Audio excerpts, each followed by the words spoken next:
जय जगन्नाथ नमस्कार समस्त को स्वागत करुछि प्रकाश टेक पॉइंट यूट्यूब चैनल ले। तो भाई माने आपण समस्ते जानिछंती एप्रिल मासरु आरंभ हेई जाइछि हमर जनगणना 2026-27 ऑलरेडी तार प्रथम पर्याय आरंभ हेई जाइछि एवं जेतेबेले आपणक घर को जनगणना अधिकारी जाउचंती से समय रे एमिति किछि लोक थांती से माने जेतिकी पचारंती ताठारु अधिक प्रश्नर उत्तर दियंती अधिक कथा डिस्कस करंती जहा द्वारा कोन हुए ना सेमानकर राशन कार्ड कटि जाए सेमाने सरकारी प्राप्त सुविधारु सेमाने लाभ उठेई पारंती नाही जोडा कि तांको विभिन्न प्रकार समस्यार सामना करिया पई पड़े। या ऊपरे मु आपणकर पूरा लास्ट रे क्लियर करिवि।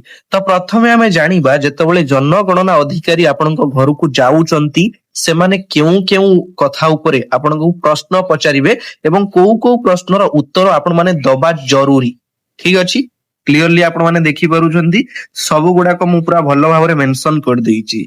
प्रथमे जेतेबेले आपणको घर को जनगणना अधिकारी जाउचंती प्रथमतः से देखिबे बा प्रथमतः आपणको पचारिबे घरर नंबर। जेतेबेले कि आपणको घर आगरे आशाकर्मी किंबा अंगनबाड़ी दीदी द्वारा गोटे नंबर स्टाम्प द्वारा चिपका जाइथिबो से जो नंबरटा से घरर नंबर केते देन होची कोन ना जनगणना तालिका रे थिबा नंबर। देखंतु आपणको घरर नंबर एवं आगुरु होइथिबा जनगणना हिसाब रे सेंसस तालिका रे थिबा आपणको घर नंबर मैच करा जिवो। माने पूर्वरु जो सेंसस कंडक्ट करा जाइथिला से समय रे को नंबर थिला वर्तमान आपणकर को नंबर अछि नंबर मैच करूची तो प्रथम जिंस आपणको घरर नंबर को मैच करा जिवो। ठीक अछि, देन आसिला कोन देन 3 नंबर क्वेश्चन होची घरर चट्टाण केउ उपादान रे तयारी आपणकर माटी रे तयारी कि सीमेंट रे तयारी कि पक्का चट्टाण एई प्रश्न आपनको 3 नंबर रे पचारि जिवो।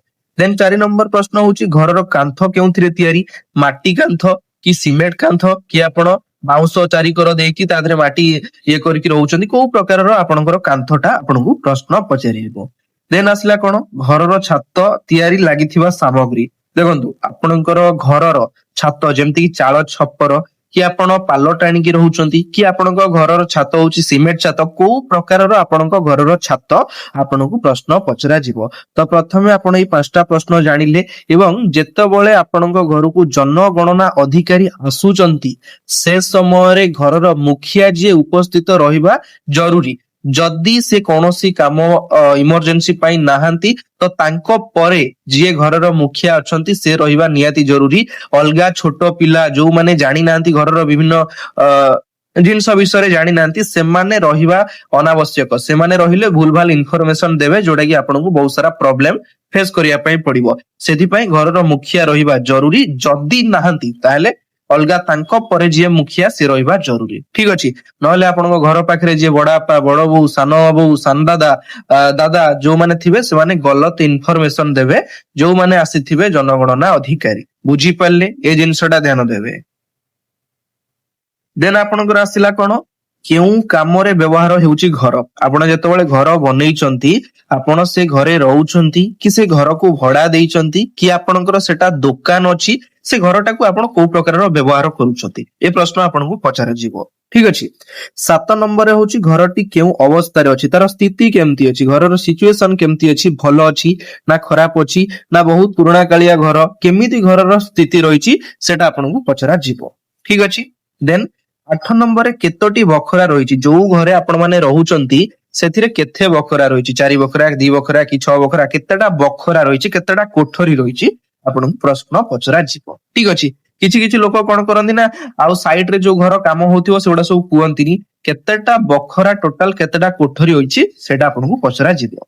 ठीक, नेक्स्ट घरर मुखियाको नाम कोन घरर मुखिया किए एमिति किछि लोक अछंती जो मानकर माने हस्बैंड डेथ करि गलेनी तांको घरे किए तांको वाइफ माने होचंदी मुखिया। बुझि परचंती तो से मुखिया जनक किए तांको ना कोन एवं तांको जेंडर कोन से मेल कि फीमेल एटा प्रश्न आपनको पचरा जिवो कि घरर मुखियाको ना कोन 10 नंबर रे।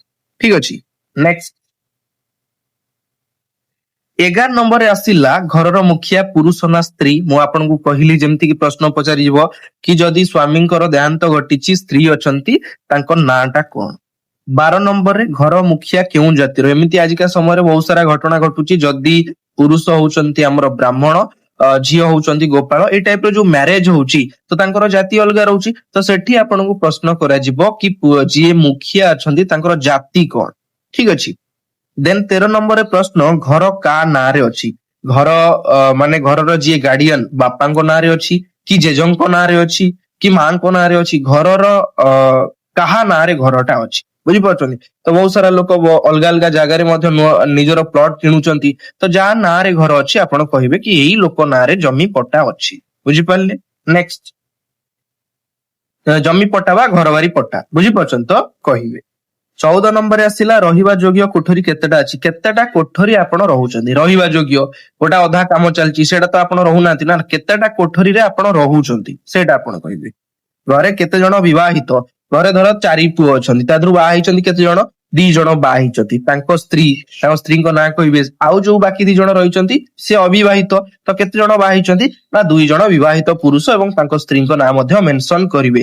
କାହିଁକି ନା ବହୁତ ସାରା ଲୋକ ନୂଆ ନୂଆ ମ୍ୟାରେଜ କରିଛନ୍ତି, ତାଙ୍କ ଘରକୁ ନୂଆ ମେମ୍ବର ଆସିଛନ୍ତି, ଗଣନାରେ ତାଙ୍କ ନାଁ ଏଣ୍ଟ୍ରି କରିବା ନିହାତି ଜରୁରୀ। କାହିଁକି ନା ଆଗକୁ ଆପଣ ବିଭିନ୍ନ ପ୍ରକାର ସହାୟତାର ସୁବିଧା ପାଇପାରିବେ। ଠିକ ଅଛି।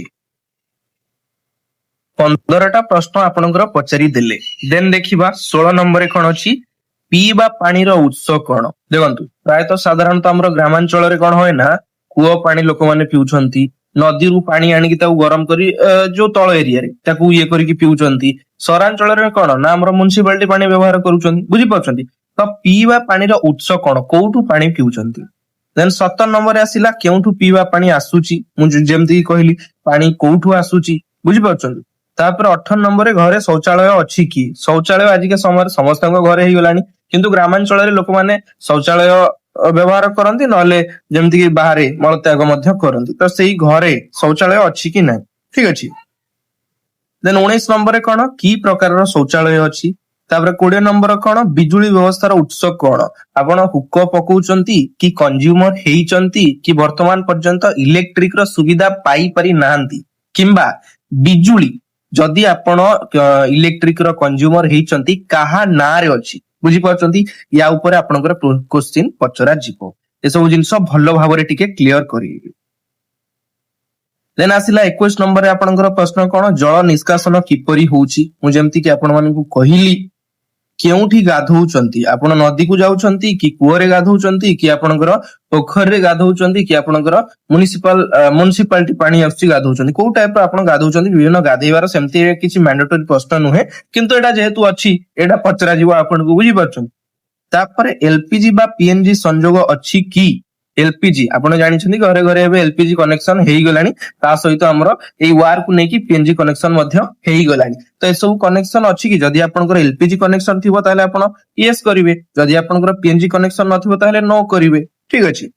କେଉଁଥିରେ ରୋଷେଇ କରୁଛନ୍ତି? ଆପଣ ରୋଷେଇ କୋଉଥିରେ କରୁଛନ୍ତି? ଚୁଲିରେ ରୋଷେଇ କରନ୍ତି, ନା ଗ୍ୟାସ ରେ ରୋଷେଇ କରୁଛନ୍ତି, ନା ଆପଣ ସ୍ଟୋଭ ରେ ରୋଷେଇ କରୁଛନ୍ତି? ରୋଷେଇ କୋଉଥିରେ କରୁଛନ୍ତି? ଆପଣଙ୍କର ପ୍ରଶ୍ନ ଯେତେବେଳେ ଆସିବ ଆପଣ ସେଟା ଜଣେଇବେ, କୋଉଥିରେ ଆପଣ ରୋଷେଇ କରୁଛନ୍ତି। କି ହିଟର ବ୍ୟବହାର କରୁଛନ୍ତି? ସମସ୍ତେ ତ ଅଲଗା ଅଲଗା ଜିନିଷ ବ୍ୟବହାର କରୁଛନ୍ତି, କୋଉ ଜାଗାରେ କୋଉ ଜିନିଷଟା ଚାଲିଛି। ବୁଝିପାରୁଛନ୍ତି? ଘରେ ରେଡିଓ କିମ୍ବା ଟ୍ରାଞ୍ଜିଟର ଅଛି କି? ଘରେ ରେଡିଓ ଆଉ ଜାଣିଛନ୍ତି ଆପଣ କିଛି ଲୋକ ଏମିତି ଅଛନ୍ତି ଯାହାଙ୍କ ଘରେ ବର୍ତ୍ତମାନ ମଧ୍ୟ ରେଡିଓ ଚାଲିଛି। ବୁଝିପାରୁଛନ୍ତି? ତ ସେଇଟା ଆପଣଙ୍କର ପ୍ରଶ୍ନ ପଚରାଯିବ।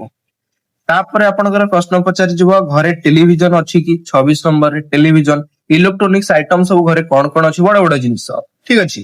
ଘରକୁ ଇଣ୍ଟରନେଟ କନେକ୍ସନ ନେଇଛନ୍ତି କି? ଆପଣ ଇଣ୍ଟରନେଟ କନେକ୍ସନ ନେଇଛନ୍ତି କି ନାହିଁ? କେତୋଟି କମ୍ପ୍ୟୁଟର କିମ୍ବା ଲାପଟପ ଅଛି? ଆପଣଙ୍କର ଲାପଟପ ସଂଖ୍ୟା କେତେ? କମ୍ପ୍ୟୁଟର ସଂଖ୍ୟା ଘରେ କେତେ? ତାପରେ ଟେଲିଫୋନ, ମୋବାଇଲ କିମ୍ବା ସ୍ମାର୍ଟଫୋନ କେତେଟା? ଏ ସବୁ ଇଲେକ୍ଟ୍ରୋନିକ୍ସ ଆଇଟମ ଉପରେ ଆପଣଙ୍କର ଏଇ ସବୁ ପ୍ରଶ୍ନ ପଚାରିବେ।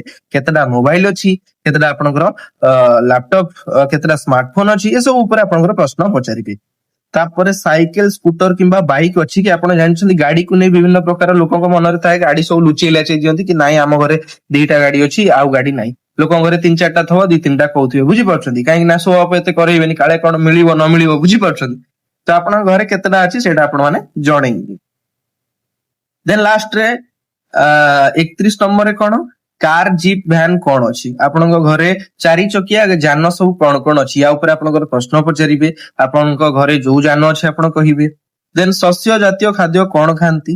ଯୋଗାଯୋଗ ପାଇଁ ମୋବାଇଲ ନମ୍ବର ଲାଷ୍ଟରେ ଆପଣଙ୍କର 33 ନମ୍ବରରେ ମୋବାଇଲ ନମ୍ବର ଆପଣଙ୍କୁ ମଗାଯିବ। ବହୁତ ସାରା ଲୋକ ମୋବାଇଲ ନମ୍ବର ଦିଅନ୍ତିନି, କିନ୍ତୁ ମୋବାଇଲ ନମ୍ବର ଦେବା ଦ୍ୱାରା ଆପଣଙ୍କୁ ସଠିକ ତଥ୍ୟ ଆପଣଙ୍କ ମୋବାଇଲକୁ SMS ଦ୍ୱାରା ଯାଇଥାଏ। ବୁଝିପାରୁଛନ୍ତି? ତ ମୋବାଇଲ ନମ୍ବର ଦବା ବହୁତ ଜରୁରୀ। ଆଉ ଗୋଟେ ଜିନିଷ ବହୁତ ସାରା ପିଲାଙ୍କ ମନରେ ପ୍ରଶ୍ନ ଥିଲା, ଯେମିତି କି ରାସନ କାର୍ଡ କଟିଯିବ ଆପଣ ଯେତେବେଳେ ଇନଫର୍ମେସନ ଦଉଛନ୍ତି, ସେମିତି କିଛି ନାହିଁ। ଆପଣଙ୍କ ସେମିତି ମାନେ ଡରିବା କି କିଛି ହବ ସେ ସବୁ କିଛି ନାହିଁ। ଯେତେବେଳେ ଆପଣଙ୍କୁ ଜଣେ ସାମ୍ନା ବାଲା ପ୍ରଶ୍ନ ପଚାରୁଛି, ଆପଣ ତାର ଯଦି ସଠିକ ଭାବରେ ଉତ୍ତର ଦେଇଦେଲେ, ତାହେଲେ ସାମ୍ନା ବାଲାକୁ କିଛି ସନ୍ଦେହ ଲାଗିବନି ନା। ଆପଣ ଯଦି ଫ୍ରଡ ରେ କିଛି ଘଟଣା ଘଟେଇବେ, ଯୋଉ ଜିନିଷ ଆପଣଙ୍କର ଅଛି ଆପଣ କହିବେ ନାହିଁ, ତାହେଲେ ଆପଣ ନିହାତି ଶିକାର ହେବେ, ଅସୁବିଧାର ସାମ୍ନା କରିବେ, ହୁଏତ ରାସନ କାର୍ଡ କଟି ଯାଇପାରେ। ବୁଝିପାରୁଛନ୍ତି? ତ ସଠିକ ତଥ୍ୟ ଦେବେ, ଯୋଉଟା କି ଆପଣଙ୍କର ପରେ କିଛି ପ୍ରୋବ୍ଲେମ ନ ହବ। ଠିକ ଅଛି? ତ ଆଶା କରୁଛି ଆପଣମାନେ କ୍ଲିୟରଲି ବୁଝିଯିବେ। ତ ଏବେ ଯେତେବେଳେ ଆପଣଙ୍କ ଘରକୁ ଜନଗଣନା ଅଧିକାରୀ ଯିବେ, ତ ଆପଣ ପ୍ରିପାରେସନ ବଢିଆ ଭାବରେ ରହିଥିବେ ତାଙ୍କର ସବୁ ପ୍ରଶ୍ନର ଉତ୍ତର ଦେବା ପାଇଁ। ଠିକ ଅଛି? ତ ଆଜିର ଏଇ ଭିଡିଓଟା ଏଇଠି ଶେଷ ହଉଛି। କେମିତି ଲାଗିଲା କମେଣ୍ଟ ମାଧ୍ୟମରେ ନିହାତି ଜଣେଇବେ। ଯଦି ଆପଣଙ୍କ ମନରେ କିଛି ପ୍ରଶ୍ନ ଅଛି କମେଣ୍ଟ କରିବେ, ମୁଁ ରିପ୍ଲାଏ କରିଦେବି। ଏଇଠି ବିଦାୟ ନଉଛି। ଜୟ ଜଗନ୍ନାଥ।